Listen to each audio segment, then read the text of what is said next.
ჩვენეს შევძელი. ცხარ ბიჭი, რომელიც დაესწრო თუ როგორ წავიდა მთვარისკენ არტემის 2. მართლა გაფრინდნენ თუ არა? პირველყოფილი ცხოვრებიდან, ცეცხლიდან მარსზე და მთვარეზე ბაზების აშენებაზე ვფიქრობ, ხო? ხვალ რომ აინშტაინმა ან ნიუტონმა გაიღვიძოს და ნახოს ის ტექნოლოგიური განვითარება, რაც დღეს გვაქვს, რამდენად აუწყობდნენ ფეხს. მაქსიმუმ მეორე დღეს ფსიქიატრიული. ციური სხეულები თუ მიდიან ემიგრაციაში. მათ ეძახიან ობოლ პლანეტებს. ნამდვილი ემიგრანტებისგან განსხვავებით უკან ვერასდროს ვეღარ დაბრუნდებიან. არსებობს რაღაცები სამყაროში, რაც საჭიროებს გაფართოებას. სამყაროს გაფართოება რა საჭიროა, რატო ფართოვდება როგორ? ხო, ძალიან დაძაბული ვარ, ხო?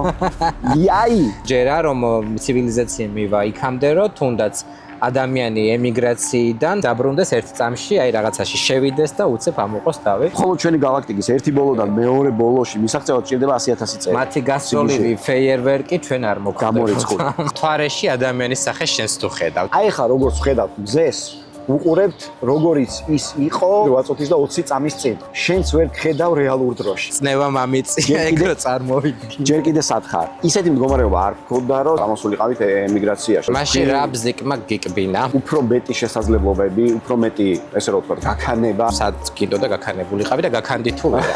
ვიღალე რა. ტვინი ამეხარა. იმედია სახში რომ მიხვალ მეუღლისგან იატაკის ჯოხი მოგხდება.